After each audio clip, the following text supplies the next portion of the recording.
We also think about governance as freedom within a framework for software, where we really want to make sure our customers and their employees can use the tools that they want to use, can find the tools that the business makes available to them, while still operating within the framework that the IT team and the other parts of the business have laid out.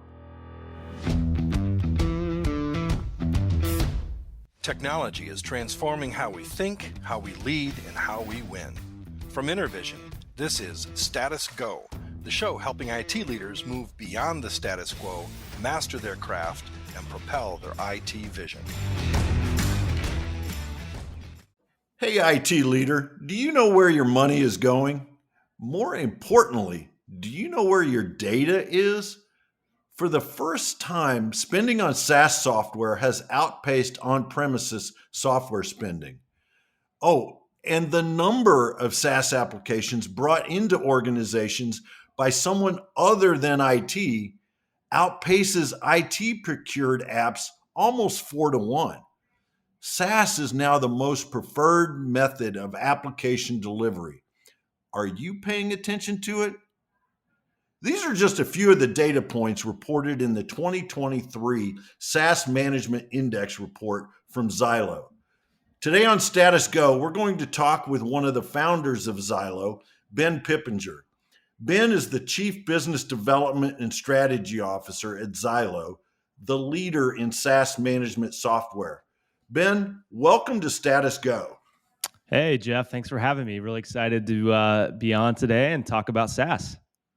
Yeah, it's great to chat with you, Ben. I know you and I talked, I think, in January as we were talking about the year ahead and this report coming out. So I was excited to get my hands on a pre-release copy of it. And so was wondering if you could tell our listeners, Ben, what's the history behind the report? How many years has it been published now by Zylo? And if you can think back, what was the drivers behind putting this out in the wild? Yeah, for sure. I mean, so, we started Zylo back in 2016, so about 7 years ago. And the whole idea when we started the company was just to help organizations get their arms around software and SaaS specifically and understand what was being spent and who was buying what and, what impacts that was having to the business. And when we started it, I mean, we had no data, right? When we started the company, we had, zero customers. We started from ground zero, but over time, we've been fortunate enough to grow a good business and have been able to collect a lot of data about SaaS and how people are using it and, what people are purchasing. So we've got about, 6.5 years of SaaS spend data, SaaS licensing data, and SaaS usage data in our database today. It's actually about 30 million SaaS licenses and over $30 billion in SaaS spend that we've got under management. And about 3 years ago, we were realizing that, hey, a lot of this data tells a pretty interesting story that a lot of organizations can use to help drive their decision process or sort of know where they stand from a benchmarking perspective. And so we put out our first SaaS Management Index 3 years ago. So this will be the third version of that report. That's available. So, the important thing, I think it provides us those key data points to benchmark yourself against, and also just insights so you understand what's going on as it relates back to software and sort of the transformation of on-premise into SaaS-based delivery models. So I know you have a cool name for your database that you've got all this in. What's the name? Yeah, it's called the Zybrary. So The Zybrary. the Zybrary, yeah, Zybrary. It's definitely a something that we care a lot about.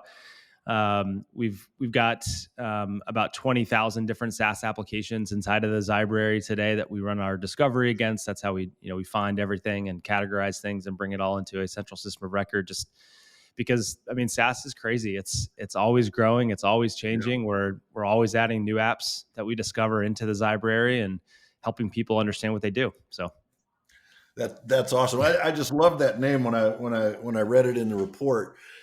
Now, in the report, you use more data than just what's in the Zybrary, right? You've brought in some data from other organizations as well? Yeah. The Zybrary is again, that's sort of the collection of apps that we do our discovery against. But we're looking at it's anonymized data that's coming into Zylo. So it's things like spend data. How much are you spending on different applications and different categories of applications? Who's buying those applications? So where that spend is coming from? Is it coming from employee expense? Is it coming from a purchase order? That's all coming into the system. And then also the licensing and usage data. So, looking at all these different applications, what does the licensing look like for those applications? How are those licenses getting used within the business? So who's using them? How are they using? How many licenses aren't getting used? Which is probably even a more interesting stat to think about.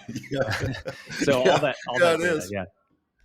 I don't know if it's because I'm more aware of the SaaS space this Mhm. year, or maybe it was the conversation you and I had in January. But I feel this heightened sense of urgency Yeah. behind the data that's in the report. Why do you think that is? It's sort of reflecting back again. When we started the business, our first customers were primarily other SaaS companies. And that was because, a lot of them, they started, we always say post Salesforce, they started, after SaaS was a legitimate Right, right, operating model that you could build a business on. And so a lot of their tools were also SaaS as well. So they knew they had the problem. They were feeling the pain points, I think, earlier on. But now we're seeing that more traditional organizations also have the same problems as they're sort of thinking about, okay, we're now buying more SaaS. I think you said in the intro there, that's for the yeah. first time ever in 2022. I stole Um, that from you. You told me yeah, that. yeah, okay, well, good. Well, so I stole it from IDC, who came out with the with that report. But they said that in 2022 is the first time that more money was spent on SaaS than on-prem software, and then by 2026 it's going to be 2/3. And so it's the transition just is happening. I think a lot of us maybe your listeners are in, work for SaaS companies. They're probably like, well, yeah, this has been a problem for a while, but Yeah, a yeah, lot of organizations aren't that way. And so they're now feeling that this is a big issue. Gartner's provided some insights in what they put out a SaaS management market guide hmm, about every 12 months or so. The last one they came out with, they said that by 2027, if you don't get your arms around this, you're going to be 5 times more susceptible to a cyber incident, and you're going to be spending at least 25% more than you should on software. And so you have a lot of these factors coming into play where people are realizing, oh my gosh, this is a big problem. You also have sort of the pandemic and the acceleration of digital transformation for organizations, which means they bought a lot yeah. more software. Now they're coming out the other end of it and saying, okay, what do we actually need here? We're spending a lot. We see it's oftentimes in the top 2 to 3 operating expenses for a business. And so all those factors come into play, and that's stepped up the urgency of putting a system in place and solving this problem in a meaningful way for lots of companies. Well, and I would imagine that there's a lot of companies out there that are under cost pressures, economic Mhm. pressures, right? Where everyone's concerned about the current state of the economy and trying to look for ways to reduce costs. And this seems to be a great place to target to do that, right? Oh, for sure. I mean, we've all seen the headlines over the last 12 months. Really, even this year has been pretty brutal too, with the reductions and Yeah. in employees and all that stuff that we've seen across lots of different. And that's not just a tech thing. That's lots of different organizations are feeling, verticals are feeling that pressure. And yes, cost cutting is top priority for a lot of executive teams, and software is honestly, it's ripe for optimization. There's lots of areas that you can dig into to figure out how much are we spending, where is this money going, where Yeah. do we have redundancies in our stack, where do we have just wasted spend happening. All of those things Right. are key and are definitely again primaries for optimization within organizations today. So when you look at organizations, whether the clients or just in general, Mhm. uh, what are you finding the percent of their budget is going towards SaaS based applications?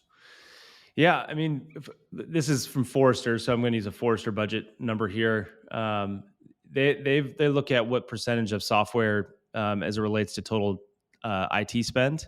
Mhm. and they're predicting that that's going to grow to 42% of total tech spend in 2023, and that's up from about 34% in 2022. So it's a significant amount of the overall IT and tech budget is going Yeah. towards software, and it's just continuing to grow year over year.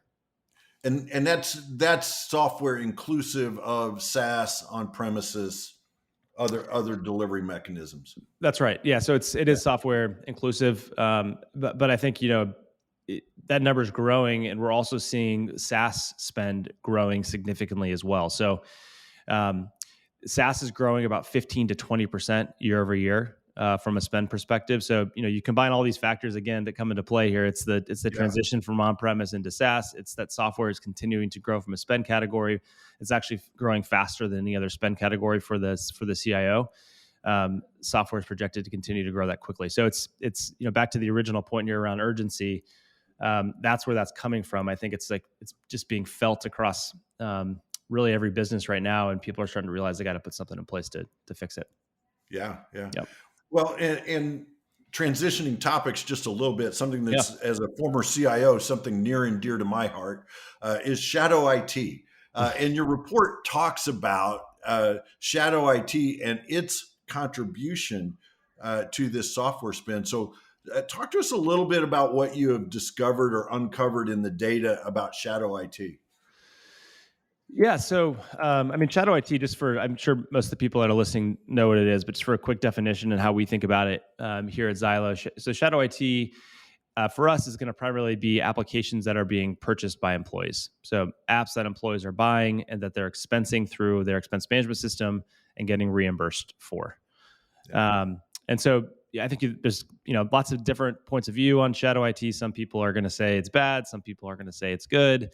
I think it's, my perspective on it is if you know what's out there and you know what people are buying, it's probably not that bad of a thing, because it could actually be a source of innovation for your IT team to know, what tools are people buying, why they're buying them, is the tool that we're providing not working, or do we not have that capability, or whatever it might be. So, but yeah, so to get to your question here though, around sort of what shadow IT looks like in the numbers, um, so just to sort of level set too on sort of IT and the amount of software that IT is buying for an Yeah. organization. I think the funny thing here is if you rewind the clock back 10 years ago, or maybe 15 years ago, IT was buying 100% of the Yeah. software that is being Yes. used by employees at their company. Today, IT is responsible for about 1/3 of the spend that's going for software. And that's only about 18% of the apps. So going Yeah. from 100% to 18% of the applications um, is a pretty, that's what's happened within Yeah. the world, and as a That's a result of huge SaaS. shift. That It's a is a huge shift, huge yeah. shift. Now, when you think about what employees are buying, so employees are accounted for about 37% of the apps that are out there. Employees are purchasing through their credit cards and expensing them. That only accounts for about Yeah. 6% of the spend, though. So they're buying a lot of apps, but they're typically low dollar Low apps. dollar. Yeah. Yeah, Yeah. yeah. And where we see the rest of the makeup there is with departments buying stuff. So it's department heads buying tools they need for their teams, um, and that makes up the rest of the pie there, I guess. Yeah, yeah, yeah. Well, it is a huge shift that's happened, and I love that you describe shadow IT not as an evil, right? It's something that if you understand it and you are aware of it and you manage it, so to speak, it can be very beneficial to the organization. One of the other areas that I wanted to dig into a little bit here is the risk that SaaS applications carry with them as part of it, related to the data that they have in them, and disaster recovery. Again, something near and dear to my heart from my background from my Blue Lock Intervision days. So, what are some of the things that our listeners should be tuned into when it comes to the data that the SaaS applications are in control of, so to speak? Mm-hmm. Yeah. Before I answer that question, Jeff, one sort of I'm going to share one quick customer story here. because I think it sort of helps level, like, again, sort of just frame out what this problem looks like. So this is a high growth. They're a software company, but not super big, but growing really quickly. When they came to Zylo, we typically will ask during implementation, how many apps do you think you have? They told us that they had 70 applications. During implementation, we found 223 applications inside of their environment. So, that's typical, like 2 to 3x is usually what we find. And that was about $12 million in spend. Yeah. The thing that was pretty outputting to me about this particular use case is that of those 223, 118 of them were purchased through employee expense. Wow.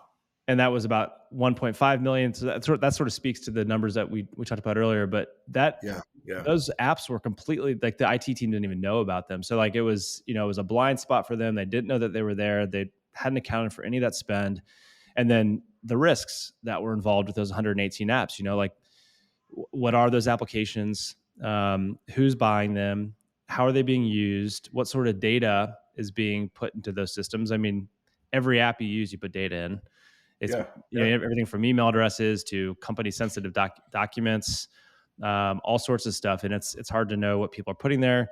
When the data is put there, where is that data being stored?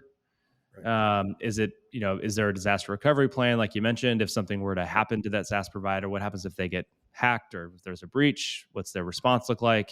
All of those things. When it's sitting behind employees just going out and buying stuff, it's not going through your InfoSec process. It's not going through your legal reviews. They're probably doing click wrap terms and conditions that they're not reading. Who reads? I mean, no one reads those. We all publish them, but no one reads them.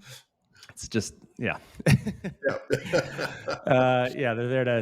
probably more for the benefit of the provider than they are for the buyer. That's for sure. Because who's reading this? But all of those things typically are looked over when you think about shadow IT. Well, and I think a story that I know I've shared with you in the past, Ben, was back when I was doing disaster recovery work with Blue Lock. We went to a DRJ conference, Disaster Recovery Journal, and this was right after a couple of weeks after AWS's Eastern region had experienced an outage, and I don't remember exactly the cause or anything, but we were talking with a CIO there, and he was talking about the lack of visibility that he had into SaaS applications that were in the critical process flow, and he didn't know they even existed until they weren't there because of that outage. And I can't remember the exact number that he mentioned, but it was in excess of 100 different applications, and it might have been, as you guys have found, it's probably more than that. That he was able to identify because of that. So it is an important part of the responsibility of the CIO, Chief Information Security Officer, the CTO, to understand where these applications are and how they are handling their data. The other thing that I loved, that the way you guys called this out in the report, we've all heard of the great resignation and all those kinds of things. Well, you call it the great rationalization. Talk us through a little bit about the great rationalization. Yeah, I mean, this was actually one of the most interesting things for me in the report is that we sort of expect every year for our customers, the number of applications that they have to grow and the amount they're spending on software to grow. You look at some of the data I shared earlier from analysts, it's all growing and everything else. Now, the crazy thing that we saw is we actually saw the number go down inside of our customers' accounts. And so when you look year over year, they actually have been reducing the number of apps and reducing the spend that's in Zylo. Now, first of all, we're like, well, what the heck? That doesn't make a lot of sense. But then we're like, actually, no, it makes a lot of sense because we're doing our job. We're helping them get their arms around it, understand what they're spending, understand the apps that are out there, and then putting processes and tools and systems in place to control that. So when we talk about the great rationalization, it's one, understanding what you have, knowing everything that's out there. What are people buying? What do these tools do? What are we spending all that on all that software? And then it's putting a program in place to do things like remove redundant capabilities. So, when you have different apps that do the same thing, why Mhm. do you need all those applications? Let's think about what apps we actually want to use, and then go through a process to, you know, turn off those applications at some point in time, Yeah. typically around the renewal, or where you've got the same app being bought multiple times across the business. So let's say you've got, a team in Europe and a team in the US. They're both buying, I don't know, Asana to use for program management. Why not combine those together and have a strategy to get a better deal, just from a Yeah. licensing perspective, and everything else that goes along with that. So I mean, those are just a couple of the examples of what people are doing then, when we say the great rationalization. So we find that the average organization now, this is a Zylo customer, they have about 291 applications in their portfolio, and they're spending about $50 million a year on software. So that's the average. Obviously, that changes as you go, up into the large enterprise and down into Right. smaller organizations. That's on average. That's a big number, Mm-hmm. no matter how many ways you slice it. Now, when you're looking at the great rationalization, do you find some clients that say, yes, we know we've got this application being used, and this application does the same thing, Mm-hmm. but we're going to accept that Oh yeah. spend because we want to give the employees the freedom of choice in that category. Do you see some of that? Oh yeah, yeah, for sure. I mean, that's there's not there's a lot of apps that do similar things, but there's not sort of one app that rules them all. That people are just saying this is what you have to use. But we do see some scenarios where a customer will say we're going to use XYZ tool for surveys. We're going to Mhm. shut everything else down. But when it comes to like tools that people are using to like get their work done, like project management tools is a good one. We'll find we have one customer that was 40 plus different project management tools we found Oh, when we wow. did when we did our discovery. No, they haven't shuttled those down because different teams want to use different tools. So like for instance, your engineering team, they're going to use Jira to manage their tickets and manage their work. Yeah. And maybe your marketing team, they're going to use Asana to do the same thing. It's, Yeah. and so there are tools that are more crafted and targeted based off of the persona that they go after that makes sense in a business, but there's Mhm. still opportunity in those 42 tools to stream down that maybe you don't need 42, maybe you need 15. Yeah. Yeah. Yeah. so Yeah. so yeah, it's 42 it's sounds it's a like a business lot. decision. Yeah. Yeah. Well, and the next thing I want that jumped out at me Mhm. as I was reading the report is every IT professional's favorite word, governance. Okay. Talk about SaaS governance and what you're starting to see. I know you talk about it in the report, but I'm sure in your clients, you're seeing these governance structures being put in place. What things are they doing? How are they implementing this?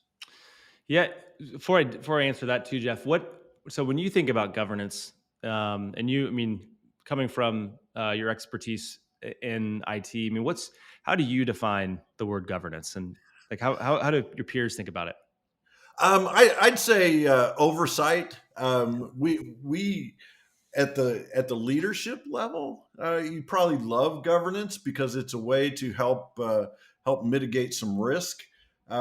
Maybe at the doer level, governance sometimes might get in the way of being creative. But I always saw it as a way to get my peers involved in making some of the decisions, Hmm. right? So governance to me was the IT governance committee, where you bring in business leaders and combine them with the IT leaders so that you're making these mutual decisions about the directions that you want to go. So it was a Okay. way to share the love on some of those decisions, so to speak.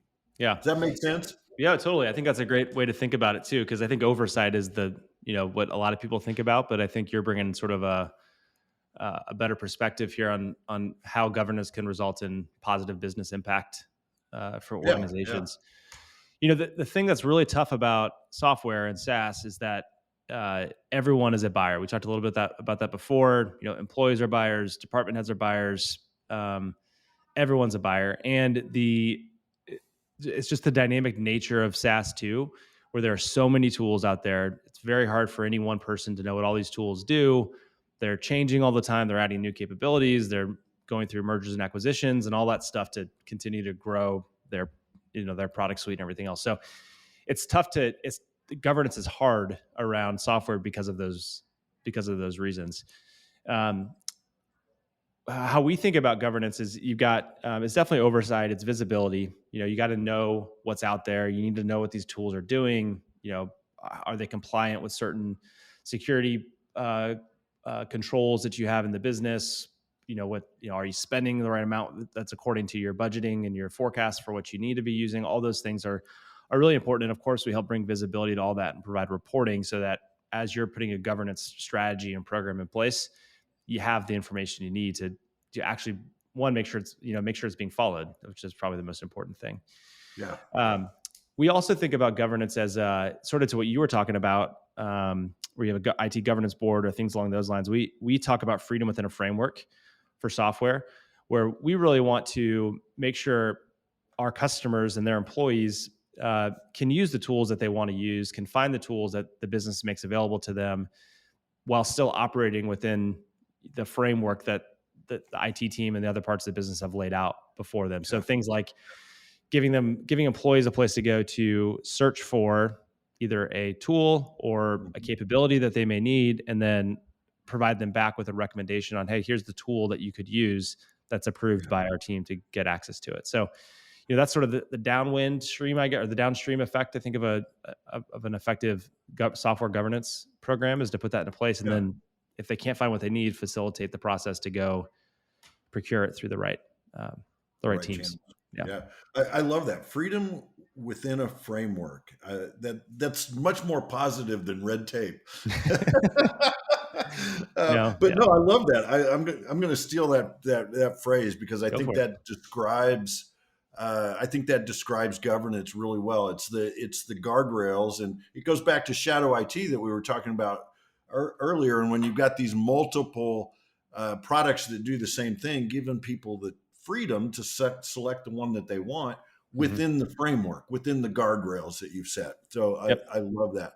Now, without giving too much away of the report wraps up with 4 steps that you all recommend for the IT leader, and in this case, our listeners to follow. Just highlight the 4 steps and that process that you recommend people go through it related to SaaS. Yeah. So the 4 steps are really going to be around like what you should be doing to optimize this growing area of spend for your business. So number 1 is to really look at utilization, the applications that you have, the licenses that have been provisioned, and how those licenses are being used. So we're finding that about 44% of SaaS licenses are wasted. So that's from the SMI, the index 44%. Report. 44% are wasted, which means they're not being used within a 30-day period of time, or they just haven't been provisioned. Yeah. So that is a lot of money it literally is just wasted. And it's because people think they need these tools, you provision it out, and then they actually don't use them. And it's really hard to get centralized visibility to know across all these tools what is actually being used. We recommend to typically try to target a utilization rate of about 90%. So you have about a 10% buffer there if you need it. So that's number 1. Second would be around redundancy. So we talked a little bit about redundancy when you have the same application or different applications that do the same thing. But we see a lot of that within people's stacks. So sort of the top areas that we see redundant capabilities existing within a business would be online training tools, where we see about 18 to 19 applications that can do that within an organization's stack. Team collaboration tools, where we see about 13 apps on average. Project management tools, we talked about those, see about 12 on average. Digital asset management tools, about 12 as well, and then recruiting tools in the about 10 apps on average within a company's SaaS stack. So lots of opportunity there. Again, why do you need that many apps that can do the same thing? Yep. Third area then would be around inefficient purchasing. So when we say inefficient purchasing, what we mean here is where apps are being bought multiple times, or where you have a app that's being purchased by the sort of the corporate entity, but also being bought by employees. We call that Yeah. multi-channel spend, is what we call it here at the company. So the top apps where we're seeing sort of this behavior happen for would be Twilio, Adobe Acrobat, MailChimp, Creative Cloud, and Udemy. We see a lot of employee expenses going through for those particular applications. And the last area then would be around just the renewal process in general, and getting operationalizing the renewal process so that you're not on your heels, you're not being stuck in auto renewal situations, you're not just accepting off the rack pricing and standard terms and conditions. You're putting a data-driven approach in place where you're out ahead of renewals. You know what you're using. You know what you need. You're not going to just accept whatever the vendor is going to send over to you. There is negotiation ability with all those things. And so just getting on that and starting to drive a programmatic element on that's really important as well. Yeah. Those are 4 great steps. And I know, Ben, that we're running out of time, but before I get to my last question, where can people find the report? I know it's coming out the week of April 3rd. And as our listeners are listening to this, it will be after that. So where can they go get the report? Yeah, the best place to go is just go to our website, so Zylo.com. You can go to the website. There'll be a link there to then download the report. It's super easy. That's about all it takes.